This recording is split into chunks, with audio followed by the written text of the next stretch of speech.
As I set down these notes on paper, I'm obsessed by the thought that I may be the last living man on earth. I've been in hiding in this empty house near Grover's Mill, a small island of daylight cut off by the black smoke from the rest of the world. All that happened before the arrival of these monstrous creatures in the world now seems part of another life, a life that has no continuity with the present, furtive existence of the lonely derelict who pencils these words on the back of some astronomical notes bearing the signature of Robert Pearson. I look down at my blackened hands, my torn shoes, my tattered clothes, and I try to connect them with a professor who lives at Princeton and who on the night of October 30th glimpsed through his telescope an orange splash of light on a distant planet. My wife, my colleagues, my students, my books, my observatory, my world, where are they? Did they ever exist? Am I Richard Pearson? What day is this?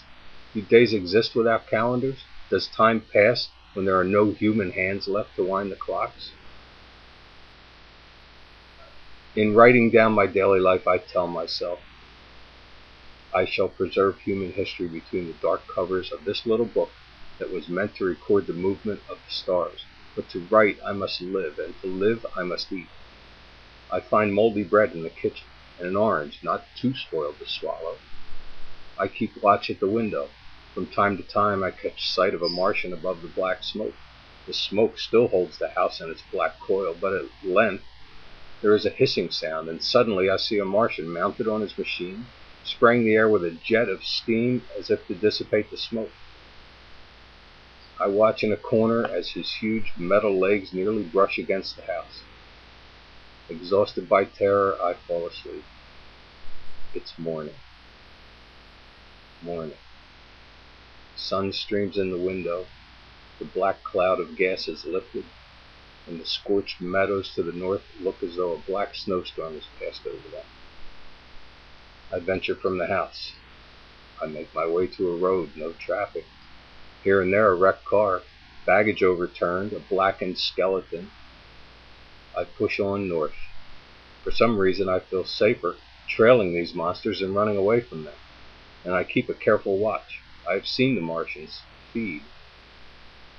Should one of their machines appear over the top of the trees, I'm ready to fling myself flat on the earth. I come to a chestnut tree. October chestnuts are ripe. I fill my pockets. I must keep alive. 2 days I wander in a vaguely northern direction to a desolate world. Finally, I notice a living creature, a small red squirrel in a beech tree. I stare at him in wonder. He stares back at me. I believe at that moment the animal and I shared the same emotion, the joy of finding another living being. I push on north. I find dead cows in a brackish field. Beyond the charred ruins of a dairy, the silo remains, standing guard over the wasteland like a lighthouse deserted by the sea.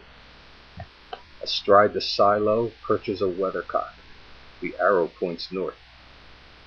Next day I come to a city vaguely familiar in its contours, yet its buildings strangely dwarfed and leveled off as if a giant hand sliced off its highest tower with a capricious sweep of his hand.